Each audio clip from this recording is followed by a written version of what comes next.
ETF index mutual funds నేర్చుకుని stock మార్కెట్లో రాణించాలనుకుంటున్నారా? వెంటనే ఈ నెంబర్కి కాల్ చేయండి.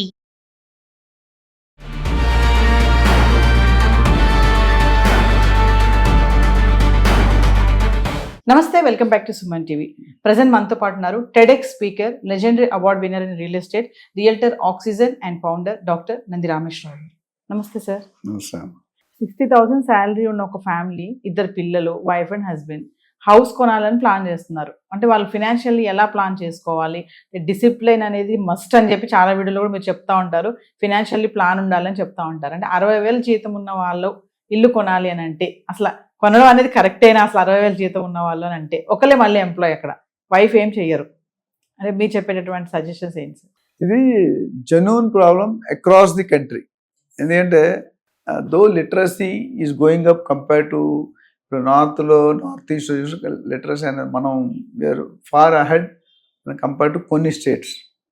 కానీ ఈ శాలరీ లెవెల్స్ అనేది due to high increase in population కొద్దిగా plus individual state government policies. మా ఫాదర్ ఆర్మీలో జాయిన్ అయ్యారు 1960s. ఆర్మీలో చేరి 4 రోజులు ట్రైనింగ్ ఉంటుంది, భయంకరమైన ట్రైనింగ్ ఉంటుంది. ఆ ట్రైన్లో 80% జంప్ గోళ్ళ దూకి వెళ్ళిపోయేవారండి చేయలేక. అంటే అప్పుడు జాబులుండి మనుషులు లేరు. What I'm trying to tell. ఇప్పుడు మనుషులుండి జాబులు లేవు. కరెక్ట్ సింక్ అయిందా? మా ఫాదర్ ఉండిపోయారు 34 years సర్వీస్ చేస్తారు, 4 బుల్లెట్లు లేదు. కానీ చాలా మంది పారిపోయారు. ఎందుకంటే అంత కఠినం. మేము ఎన్సీసీ చేసాం. ఎస్ఎల్ఆర్ రైఫిల్ అని పెద్ద రైఫిల్ ఉంటుంది, సెంట్రీ ఉంటుంది. ఏం తప్పు చేసాం కాదు, పట్టుకొని 10 రౌండ్లు కొట్టి అయిపోవాళ్ళం. 10 రౌండ్లు అంటే ఇంకా గ్రౌండ్ పెద్దగా ఉంటుంది, 1 కిలోమీటర్ ఒక రౌండ్ ఉంటుంది. ఇక్కడ కూడా అదే ప్రాబ్లం. సో ఈ పూర్గా ఉండడం ఒక ప్రాబ్లం అయితే, చదువుకోవడం ఒక ప్రాబ్లం అయితే, జాబ్ రావడం అనేది ఇంకో ప్రాబ్లం, మేజర్ ప్రాబ్లం. ఒకప్పుడు 1:10 ఉండేది. అంటే 10 జాబులు ఉంటూ చేరేవాడు ఒక్కడే ఉండేవాడు. ఇప్పుడు 1000 మంది ఉంటే ఒకరికి రావట్లేదు. So situation is change, day by day మారుతూ ఉంది. సో నేను చెప్పినట్టు 1:2 జాబ్స్ అట్లా ఉన్నాయి. ఇప్పుడు 60,000, 50 నుండి 60,000-70,000 కనుక తీసుకుంటే కనుక ఒక ఫండమెంటల్ పాయింట్ అంటే మీ సేవింగ్స్ 30-35% ఉండాలి. అంటే మీరు 60,000 ఎవరైనా ఒక వ్యక్తి తెచ్చుకుంటే కనుక 20,000 పక్కన పెట్టాలి. మన ఇండియన్లో పాలసీ ఏంటంటే జనరల్గా వచ్చిన దాంట్లో మొత్తం ఖర్చులన్నీ పెట్టి మిగిలితే సేవ్ చేద్దాం అనుకుంటారు, తర్వాత సేవ్ అయిపోతుంది. సో నా కండిషన్ అది. నేను లైఫ్లో ఎలాగైతే అదే చేసేస్తాను. నేను ఎక్కడో బుక్లోనో గూగుల్లో చూసింది. ఆల్వేస్ సేవ్ చేసి మిగిలిన దాంట్లో మటన్ బిర్యానీ కాబట్టి దాల్ రోటీ తినాలి ఒకటి. తర్వాత జనరల్గా ఒకప్పుడు మనం 30-40 years మేము చిన్నప్పుడు వెళ్తే 58-57 సంవత్సరాలు వచ్చాక మన ఫాదర్స్ తాతలు ఇల్లు కొనుక్కున్నారు. ఎందుకు?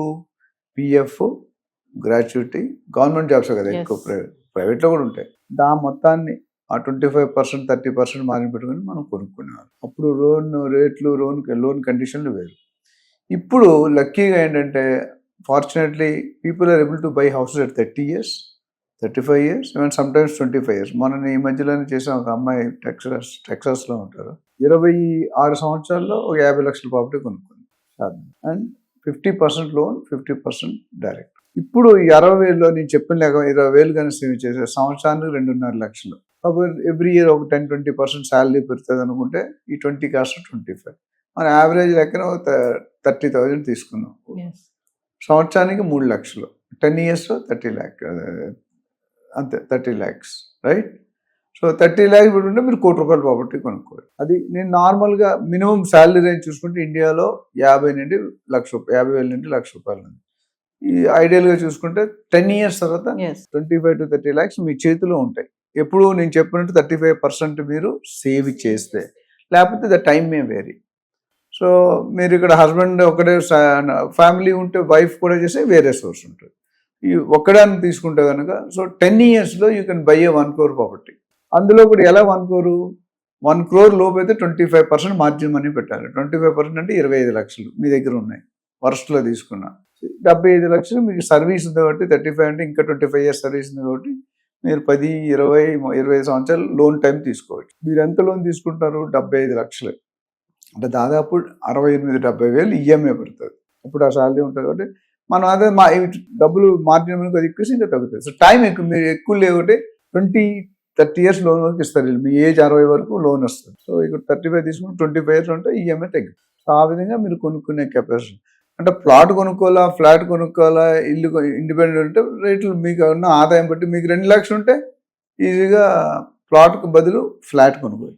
3 లక్షలు ఉంటే మీరు విల్లా కూడా కొనుక్కో. దాన్ని బట్టి అందుకని అనలిస్ట్ మాలాంటి రియల్ ఎస్టేట్ అడ్వైజర్ కానీ అనలిస్ట్ కానీ మీకున్న పరిస్థితి బట్టి, ఎందుకంటే ఎప్పుడు అదే జాబ్లో ఉండరు. ఇప్పుడు మీకు 50,000 ఉంది, 3 సంవత్సరాలు అనుమతి ఎవరు 80,000 ఆఫర్ ఇస్తారు. సో అప్పుడు నీ బడ్జెట్ మనం చెప్పింది బేర్ మినిమం ఆ విధంగా మీరు కొనుక్కోవాలి. సో తర్వాత ఈఎంఐ జనరల్గా మీ శాలరీకిలో 40% కంటే ఎక్కువ ఉండకూడదు. ఉంటే మీరు రోల్ టర్మ్స్లోకి వెళ్తారు. ఈ కండిషన్ ఫాలో అయితే డెఫినెట్గా ఎవ్రీ ఫ్యామిలీ దెన్ పిల్లలు పెద్దలైతే ఆడవాళ్ళు కూడా చేరుతారు. చిన్నపిల్లల నుంచి ఉండాలి కాబట్టి ప్రెగ్నెన్సీ అని మెచ్యూర్ డెలివరీ అని అవి ఫ్రీ అయిపోతారు. So the now important work from home చాలా ఆపర్చునిటీస్, ఆన్లైన్ జాబ్స్ చాలా ఆపర్చునిటీ. సో ఇవన్నీ వాడుకుంటే బెటర్. దిశ ఉండాలి, అతాపతా ఉండాలి. అవి ఉంటే మీరు ఎవరైనా మాలాంటి స్పెషలిస్ట్ వస్తే మీకున్న నాకు ఒక 20-25 క్వశ్చన్స్ ఆన్సర్లు ఇస్తే మీకు ఆల్రెడీ ఇల్లు ఉందా, కొంతమంది ఇల్లుతో సిల్వర్ స్పూన్తో పుడతారు, అన్నీ ఉంటాయి, వాడు ఏం చేయక్కర్లేదు, కూర్చొని తింటే చాలు. ఆ కేటగిరీ బట్టి we will try to tell them what way you have to go, what size and what cost, ఎంత బడ్జెట్ పెట్టి కొనుక్కోవాలి, ఎక్కడ కొనుక్కోవాలి, ఎలా కొనుక్కోవాలి, టైటిల్ ఇవన్నీ కూడా మనం గైడ్ చేస్తాం. ఇందులో మళ్ళీ ఎమర్జెన్సీ ఫండ్ కూడా వస్తుంది కదా సార్, అది కూడా పక్కన ఎమర్జెన్సీ. అంటే మీరు ఇల్లు ఎమర్జెన్సీ ఆల్వేస్ ఒక 10-15% ఎమర్జెన్సీ పెట్టుకోవాలి. నేను ఎప్పుడు చెప్పేదంటే ఒక 200 గజాలు జాగా, 1 కేజీ బంగారం ఇంట్లో ఉండాలి. కేజీ బంగారం అంటే ఇప్పుడు మా చిన్నప్పుడు ఎంత 3,000-4,000. సో కేజీ బంగారం పెట్టి, ఎందుకంటే కేజీ కదా ½ కేజీ మీ స్తోమత పెట్టి ½ కేజీ పెట్టుకుంటే మెడికల్ సిక్నెస్. అట్లనే మ్యూచువల్ ఫండ్స్లో కొంత పెట్టుకుంటారు, స్టాక్ మార్కెట్లో కొంతమంది పెట్టుకుంటారు, గోల్డ్లో కొన్ని పెట్టుకుంటారు. సో మీకున్న పరిస్థితులు బట్టి డిస్ట్రిబ్యూట్ చేసుకోండి. 40% సేవింగ్స్ అన్నాను కదా, దాన్ని 10% రియల్ ఎస్టేట్, 10% గోల్డ్ అట్లా మార్చుకుంటే మీకు రిస్క్ అనేది డిస్ట్రిబ్యూట్ అవుతుంది. Thank you.